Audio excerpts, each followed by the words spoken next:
We are less than 1 week away from the highly anticipated college football transfer portal finally opening up. And man, oh man, we have seen some stars on offense, defense, special teams enter over these past couple days. So in today's video, it's fine time to reveal my fourth edition of Nebraska transfer portal targets, my biggest yet. I'm going to introduce you to who these studs are, what they bring to the table, their pros, their cons, which ones the Huskers will actually land, how aggressive are we going to be, how much money are we willing to spend, and everything else you need to know. So really quick, this is a loaded, jam-packed transfer portal update. We're seeing some big names enter. Hit that like button if you're fired up. And also, we're getting so close to 17,000 subscribers. Let's hit it by New Year's. If you enjoy content just like this, daily Nebraska breaking news, transfer portal updates just like this, coaching carousel updates, it's no brainer. Take 2 seconds.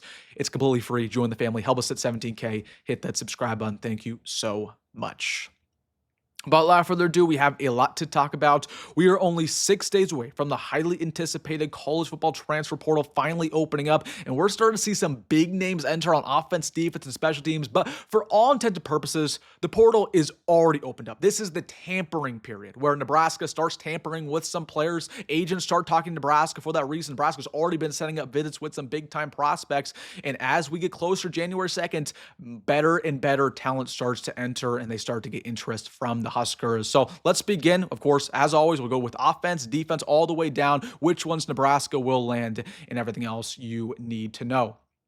Beginning with the quarterbacks, Nebraska's brand new #1 target officially has entered the transfer portal as of yesterday. This is UNLV standout Anthony Colandrea. Now, we reported on him 2 weeks ago. I told you guys, watch out for this name because he's going to enter the transfer portal. Nebraska is already pursuing him. They've already been in contact with him. He would like to go to Nebraska, and when, in fact, he does enter the portal, it's likely going to be a match made in heaven. So Anthony Colandrea just entered the portal as of yesterday, threw for about 3,500 yards, 23 touchdowns, 9 interceptions. He's a dual-threat quarterback, also ran for over 600 on the ground, 10 touchdowns as well. So he's somebody with a rocket arm, can make every single throw on the football field. He's a power runner. He has good speed. He has Power 4 experience as well. Coming out of Virginia, he started there in 2024, played decent.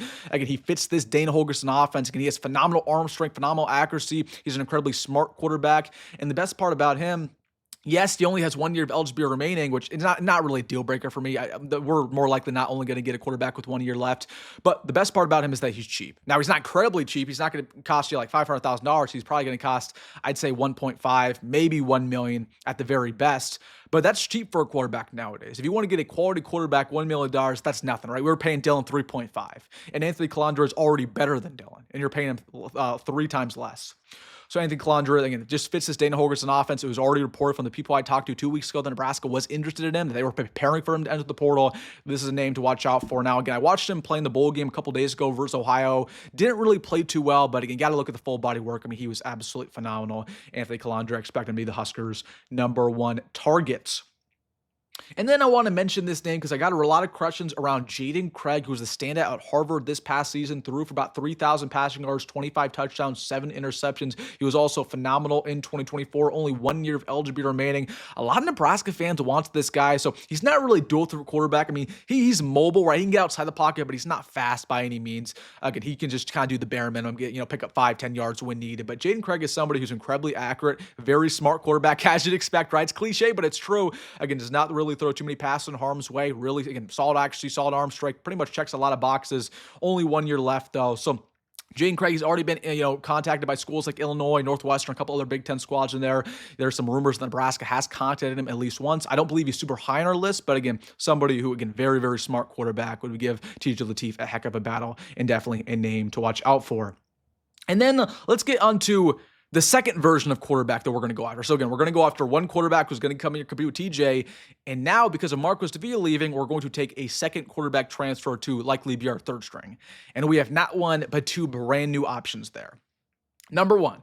You have Alex Mansky, who's coming out of Iowa State, who just entered the portal yesterday. He was a big-time 4-star recruit. Nebraska at one point was the favorite to land his talent. Somebody who's an incredibly smart quarterback, really good build at 6'3", 230, really good kid, does all the right things off the field. So Alex Mansky is somebody who, a red shirt, I think he has all 4 years of eligibility remaining. Nebraska should absolutely pursue him. Now, some people are asking, why would he come here and not play?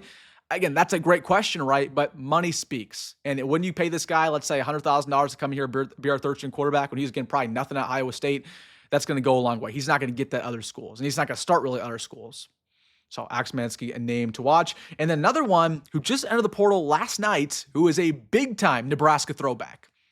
I would say this is Nebraska legend Pop Watson. Nebraska commit. He was a longtime Nebraska commit a couple years ago before he decommitted when Matt Rhule got here. But this is Pop Watson. He actually started a little bit for Virginia Tech last season in the bowl game. He played okay in the bowl game. Didn't really play this season for them, but he has 2 years eligibility remaining. He's a dual threat quarterback. He's undersized, right? He's only about 5'10", but incredibly agile. I mean, honestly, he kind of fits his Holgorsen offense a little bit, right? And he has an active arm, really quick release. I'd say he's just he's a little too agile, right? He's a little jumpy in the pocket, but I really like Pop Watson. Again, a little bit of a throwback, right? He was our quarterback commit not too long ago, but could potentially be an option to be our third string now in the portal. With that being said, let's get to the running back position because we've seen some big name sleepers enter over these past couple days. So people really aren't talking about, but again, we know Nebraska will also take 2 running back transfers, and they're trying to be cheap at that position, right? They're not trying to spend, $800,000 on a running back. They're trying to spend at the very most like $300, $400K. So we got a couple budget ballers here for the Huskers to go after. Javen Gordon just entered the other day coming out of Tulane. He was a true freshman this year for the Green Wave, ran for over 500 yards, 5 touchdowns, 4 yards a pop. Again, he's only 5'10", 200 pounds, incredibly speedy touchdown machine. Somebody who can, the yards per carry is not phenomenal, but with him having all 3 years of eligibility remaining, we still have not seen his full potential. We haven't seen anything close to it. And he checks a lot of boxes. He's speedy. He's a receiving threat. Had 13 receptions this past season. He can block at a high level. He's a decent recruit. He's coming out of Georgia, so he's tough out of the Peach State. Would watch out for this name, but again, I want somebody at running back. I want ideally, a senior who's a veteran, and I also want somebody who has, 4 years of eligibility remaining, can come here, be a high upside guy, and could be here for, the foreseeable future. And Javen Gordon fits that category. Then, brand new name I think Nebraska fans are going to start to rally around. Out of Syracuse, also has 2 years of eligibility remaining. This is Yassine Willis. He is listed at 6'1", 235 pounds. This guy is like Jaquez Wayne. You guys remember Jack Yance, who was at Nebraska a couple years ago, right? He's very similar to Yant, where again he's just a big boy, right? He's not fast by any means. He's not gonna, he's not burner. He's not gonna outrun anybody on the football field. He might not outrun a single linebacker, but he's somebody where again you don't want to go through the A gap and have to tackle this guy because he's gonna truck you. He's gonna stiff arm you. He's gonna do whatever it takes to not go down. Averaged about 4 yards a carry as well. He got involved a little bit in the receiving game. I shouldn't say like he's incredibly slow. He actually has some decent speed on for being 235, but again, he's a big boy. He's a Dante Dowdell in a way. Would really like this guy. He's listed as a top 20 running back transfer in America. And then last but not least, this is kind of another, I'd say this is our veteran cheap option. If we want to go really cheap at running back, this guy's going to cost you pretty much nothing. Javonte Barnes, 1 year left, coming out of Oklahoma. This past season, again, he barely played, had some injuries, but in 2024, he was the star, ran for about 605 yards a pop, 5 touchdowns. Really productive on special teams, productive in the receiving department. Honestly, got some good speed on him. Really good acceleration, can make you miss. Oklahoma was not too surprised to enter the portal, but I'd be a fan of him just because if we want to go cheap there, want to save our money for offensive line, defensive line, this is a name to go after with SEC and Big 12 experience. All right, let's get to the wide receiver position because, whew, this one has been blown up as well. Jace Hendricks just entered yesterday, coming out of Ohio. Only 1 year of eligibility remaining. Over 1,000 yards, 7 touchdowns. He's 6 foot tall, 200 pounds, great speed. He can go up and get jump balls on you. Phenomenal route runner. He can run every single route on the route tree. Got some good acceleration. Got some good around for catch after as well. So he's a deep ball threat. Good speed, not phenomenal size, but again, 6 foot tall. That's not short by any means. Again, incredibly productive. He would fit this offense to a T. He's one of those guys where I really love MAC players for whatever reason. I love MAC players because the MAC conference is very similar to the Big Ten. So these guys know how to play in this weather, in this environment. The defense are very similar. The offense are very similar. So for that reason, look at Indiana. A lot of players on Indiana are from the MAC, right? Indiana's quarterback last year was from the MAC. So Jace Hendricks, a name to watch out for. You also have DeAndre Moore coming out of Texas, a veteran with only 1 year of eligibility remaining. He had over 500 yards this season. He was our second best receiver for the Longhorns, 4 touchdowns. Another guy's not going to cost you a lot of money. I mean, he's a Texas receiver, so he's talented, right? He's not running a 4.6 over here. I mean, he got some speed. So he got kind of a very similar player to Jace Hendricks. I wouldn't say he has as good of a jump ball ability, but just solid route runner. He kind of does everything right. Really phenomenal block for what I've heard. DeAndre Moore, another budget option, but actually had a really good season. Like if DeAndre Moore was on our roster, he would probably have been our best receiver this past year. He probably would have had more stats than Hunter. But DeAndre Moore, a name to watch. You also got Jacory Thomas out of Old Dominion. I've been telling you guys Old Dominion got some good stuff. I would be remiss if we don't take at least one Old Dominion transfer. And we talked about they had Trey Brown who entered the portal a couple days ago. This is their second best receiver who entered the portal. Again, he's 6'3" though. He had over 700 yards, 5 touchdowns. Again, jump ball machine. He's the best receiving, or he's the best. Actually, he's the best 50-50 man on their team. He also got some good speed on him, positional versatility. Loved me some Jacory Thomas. Again, would really like to see him catching some balls from either Tita Chief or Anthony Calandria in 2026. Let's get to the tight ends. Couple of names for you. Again, Ben Brownridge entered the portal a couple days ago. Long-time Nebraska commit from the state of Nebraska. Will he actually go to the Huskers? Remains to be seen, right? It looks like Penn State's going after him pretty hard now with Matt Campbell over there. So at this point, I don't think that reunion is going to happen. But here's the good news. Iowa State has another tight end who I'd be interested in. they got two. They don't got one. They got two. And this is Gabe Burkle. Only 1 year left, originally from Cedar Rapids, but he had 300 receiving yards this past year, 1 touchdown. This guy basically, I would say he's a better Luke Lindenmeyer. Okay, where he's not really a vertical threat. He's big. I mean, he's not really speedy, not a great route runner by any means, but when I tell you he's a top 10 blocking tight end in America, I mean that. I mean, he's an extra lineman on the field. Okay, at times, Luke Lindenmeyer's supposed to be blocking tight end. He wasn't even blocking that well for the majority of the season. So if Gabe Burkle were to be here, he'd be instantly an upgrade from Luke. And you can never have enough blocking tight ends on your roster. We'll love Gabe Burkle, another guy from the Midwest who is balling out for Iowa State. And then one more who I think would be a nice little vertical threat to add to this offense at tight end, because again, we lack vertical threats there and speed. We lack a lot of speed at tight end. When was the last time we had a speedy tight end who actually played? I couldn't even tell you, man. Ethan Carter, maybe, right? But Juice Vereen, he fits that category. 6'4", only 220, so he's not like super big. He's not a great blocker. But again, coming out of UConn, 300 receiving yards. He's a top 10 tight end right now in the portal, 5 touchdowns. Like this name. Again, got some size. He got some tallness size, but he doesn't really got some weight size. But again, you want some speed, you get a guy like Juice Vereen. All right, let's get to the trenches. Let's get to the offensive line, because the offensive line portal, honestly, it's still not great. Like, we still haven't seen a bunch of big names enter, but it's getting better. And it starts off with a guy here like Malachi Breland, who right now is the second best tackle in the transfer portal. Positional versatility, can play tackle and can play guard. He was a standout for Memphis at 6'5", 340 pounds. He's a big boy. Again, won a couple of awards there, so watch out for him. Again, he's somebody with size, movement skills. He churns his legs. Again, he's somebody who plays till after the whistle. And again, somebody who Memphis, they were very, very mad to see him go. He's getting already some powerful interest, but would be a top dollar get for the Huskers. And then another tackle why my eyes out for, out of Coastal Carolina. This is 2-time all-conference OT, Nick Del Grande. And he's, again, 6'4", 300 pounds. He's a 3-year starter at Coastal. He only has 1 year of eligibility remaining, but another guy with strong experience with awards to his name. Great in the pass pro from what I've heard. Not as great in the running game, but again, he's really phenomenal in the pass pro, which we lack. We need guys who know how to backpedal, right? Who know how to hold their own, particularly at tackle. Another guy's getting powerful interest. Wouldn't cost you a lot of money. Expect Nebraska to pursue. Then we just saw a big name enter yesterday. Coming out of LSU, one of the best offensive linemen in the SEC. This is DJ Chester, 6'6", 320 pounds. He's an interior offensive lineman. He was a freshman All-ACC player in 2024. He's played in over 20 games in his career, over 15 starts, only 2 seasons with LSU with 2 years left. So, again, this is somebody, I'm surprised he's leaving the Tigers with Lane Kiffin going over there.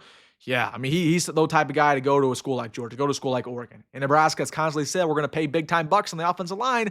This is one of those guys you land, right? You want somebody who's mobile, who's agile, right? Who's somebody, again, with quick feet at guard. I haven't said that in a long time. Get somebody here like a DJ Chester. And then one more on the offensive line. This is somebody who plays both guard and tackle for Oregon State. This is Ryan Berger. So he was all Pac-12 player this past season. I believe he was named one of the best offensive linemen in all of the Pac-12. Granted, there's only 2 teams in the Pac-12, but again, that's just pretty much saying he was the best offensive lineman at Oregon State. Pretty good film there. Really saw in the running game. Would like him to add at guard, kind of as a depth piece with 2 years left. So again, the offensive line market, it's good, not great. We're still waiting on the Falili Famoas of the world, the Isaiah Worlds of the world, but again, still looking pretty good. And then, but I expect a lot to enter in these next 6 days before the portal technically opens up. All right, let's get to the defensive side of the football, and let's begin with somebody who arguably out of all the players on this list, I want him the most. This is Ian Jeffrard coming out of Arkansas, sophomore with 2 years of eligibility remaining. He is 6'5", over 380 pounds. He's about 400 pounds. Somebody who had 25 tackles last year for the Razorbacks, 0 sacks. Again, that's to be expected, right? He's a big nose tackle, 0 technique, but man, oh man, was he productive. He was the best player on the Arkansas defensive line, and just because he's that big, you think, okay, maybe he doesn't play that many snaps. He plays the majority of the snaps for Arkansas. He gets about, again, I'd say 40 snaps a game from everything that I heard from Razorback fans. So this is somebody who was an all SEC player, phenomenal statistics, phenomenal film at nose tackle. It's hard to be a nose tackle, but 25 tackles. I mean, he plugs up the running game. So watch out for Ian Jeffrard. But phew, that's somebody Nebraska needs on this defensive line. Then a couple other big-time bruisers, D tackles. This is Jamarion Harkless out of Purdue, also 2 years of eligibility remaining, 6'3", 350 pounds. He actually had 3 sacks last year for the Boilermakers. Somebody's incredibly productive, only 13 tackles, but another one of those big boys who, again, got great film. Get to the quarterback, apparently, has a nice little bull rush in there. Again, knows how to plug the running lanes, has Big Ten experience, wants him badly. And then one more D tackle. This is Santana Hopper coming out of Tulane. Not incredibly big from a size standpoint. Only 1 year of eligibility remaining. I believe he's actually up to 280 pounds, 6'2", but also had 30 tackles this past season, 5 sacks, which again, very impressive for a guy who's pretty much playing one technique for Tulane. But Santana Hopper, another guy with great experience, going to go to the Power 4 ranks. Want him on this D line. Now let's get to the edge rushers, because we lack solid edge rushers. We've lacked that for a very long time. Our best edge rusher this year was Asama Cole. He barely did anything. What do you have, 3 sacks in the year? Our second best was Williams-Neri, who's on the milk carton since October. So we need a solid veteran edge rusher who's proven. And right now, this is the #1 edge rusher in the portal coming out of Kansas State. 1 year left, had only 4 sacks this past season, but was incredibly productive in the running game. Dealt with some injuries from time to time as well, but somebody who I'm incredibly high on. Watch out for him with the Wildcats. You also have somebody here in Bruno Dahl out of Akron, who we played this year. We're familiar with him, who actually played very well versus Nebraska, by the way, who is 6'7", 250 pounds, had 4 sacks with 2 years left. He's originally from Germany. He's basically like a better version of David Hoofkin in a way, where David Hoofkin, also from Germany, very athletic, also about 6'7", but Hoofkin doesn't play. Bruno plays, and he plays well. So this is somebody who's not going to cost you a lot of money. Clearly, his potential is untapped. He's only been playing football for a couple of years. If he had 4 sacks, in his second year in college coming out of Germany, imagine how good he's going to be next year, right? Again, he's barely been playing football at all. Yeah, I mean, this is somebody who's phenomenal. 44 tackles, that speaks volumes. 1 forced fumble, 1 interception as well for Bruno Dahl. And then a couple other inside linebackers. You got Robert Woodyard out of Auburn, had about 70 tackles this past year, 2 sacks. And he basically is just somebody who's all over the football field, a Levante David-esque, right? Not somebody who really wows you from a speed standpoint, from a size standpoint, just kind of does everything right. I'd say he's a better version of Stephon Thompson. We really lack some linebacker depth, so watch out for Robert Woodyard. You also have Kevon Sherman out of Toledo. Told you guys, I mean, they got some talent over there with the Toledo Rockets. He was in Vince Karras' defense, had about 100 tackles, one of the best players in the MAC, 5 sacks. Another guy who, he's not undersized. He's only 6'2", about 240 pounds, but again, really, really good speed on him, flying around the football field, great in zone coverage, great in man coverage. He can really do everything, right? We need somebody who experienced not only in the running game, but also stopping the pass, right, in coverage, and Kevon Sherman checks that box. All right, last but not least, let's roll over the secondary here. We got Javonte Williams, who just entered out of Iowa State, one of the best corners in the Big 12. He only had 15 tackles this past year, dealt with some injuries, but you go back to 2024, again, he was absolutely lights out, had 5 PBUs, again, incredibly physical. He's only about 6 foot tall, 200, but he's speedy, originally coming out of Florida. A lot of starting experience there. So already some interest from Penn State, as you'd imagine, but Nebraska could be one of the schools to go after him. 2 more here. You have you have Jetez White out of Troy. He only has 1 year left. He was originally from Washburn, which is an NAIA school. I mean, he absolutely tore it up. And this year for Troy, had about 70 tackles, which is unheard of for a corner. He also had 3 interceptions, 11 PBUs. So incredibly physical, great tackler. Again, he doesn't miss tackles in general. He can lay the boom on you a little bit. He's also somebody who's always stripping at the football, right? When it's up in the air, stripping at, you know what I mean? So love me some Javonte White. Would watch out for him out of Troy. And last but not least, we have one of the best, I'd say right now, he's the #1 safety in the portal. This is Edwin Joseph out of Florida State this past season, 40 tackles. He had 5 PBUs as well. So Somebody who's a free safety, not a strong safety, not a great tackler by any means, but somebody who can play nickel, can play corner, can play free safety, really athletic, original out of Florida, good acceleration, good ball skills, I'd imagine, has experience playing wide receiver, so can go up and get picks, and we'll love him in this Addison Williams secondary. All right, guys, that's the update, man. Rapid fire. Rapid fire over all those brand new targets, the guys who I have my eyes out for. Again, we'll go more in detail if Nebraska ends up contacting them. But again, those are some dudes who I would love here in 2026. And we just need buys. We definitely need to be aggressive. And we need positions. We need players at every single position, right? Everybody says, oh, we need offensive linemen. Well, you're right. But we also need defensive linemen. We also need quarterbacks. We need running backs. We need DBs. We need players on special teams as well. So, and those guys in particular would love them in Nebraska. All right, guys, let me know your thoughts down below. It's going to be a busy couple days with the bowl game, with the portal opening up. The content's just speeding up. So, all right, guys, let me know your thoughts down below. Go Greg, go Mineral, and I'll see you in the next one.